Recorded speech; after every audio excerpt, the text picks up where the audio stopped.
Ay, ito pala, no?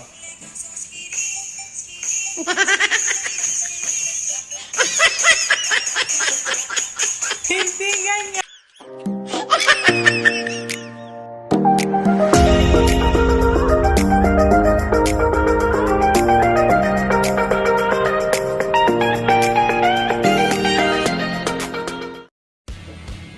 What's up mga kabarako? Magandang araw sa inyong lahat. Gabi, umaga. Dahil tayo ay nasa abroad. At ngayong araw na ito ay magluluto tayo ng sinigang na baboy. Kailangan yung mga binakbakan. Yan. At ang ating mga sangkap, siyempre meron tayong mamasita. At hindi mawawala ang kangkong sa likodan ng bahay na pinipitas laang. Diyan. Ito ang ating garlic. Bawang, oo. Kamatis, sibuyas, itong okra, at saka ang sitaw. Ito ay tipid recipe. Yeah. Paano masabi? Hindi karamihan, pero masustansya. Sana all. Baka nyo mamaya, sige, luluto mo ako. Yun nga mga kabarako. At isa-isa ko nang inumpisahan ng paghihiwa ng mga gulay. Gaya ng unang igigisa ang sibuyas, kamatis, tapos sabay ang mga okra at mga gulay.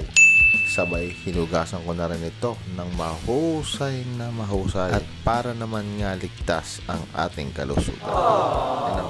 At sabay nga niyan ay nagpainit na agad ako ng mantika na panggisa para sa sibuyas, kamatis at binakbakan. Pagkabagsak ko nga ng bawang ay agad ko itong hinalo at sabay follow up na rin ng sibuyas at hinalo kong muli sabay ang kamatis at hinalo ko uli ng hinalo hanggang sa ito ay maghalo-halo.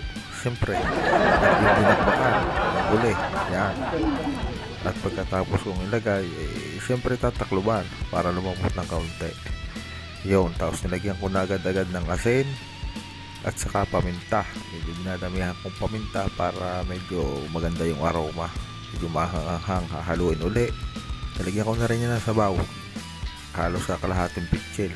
Tapos 10 minutes ko uli pa kukuluin. Yan. Ang ating secret ingredients. Kaya na. Dito ko kalalaman.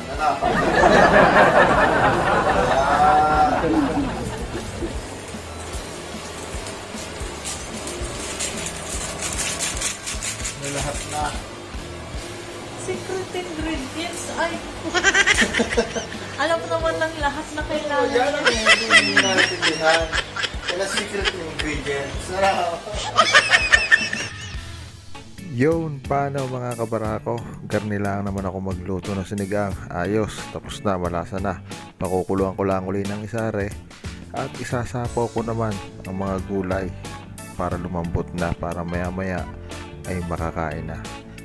5 minuto uli para palambutin ang mga gulay. Nasapaw lang yan at ay loloper ko na pagkatapos itatakloban. Paano?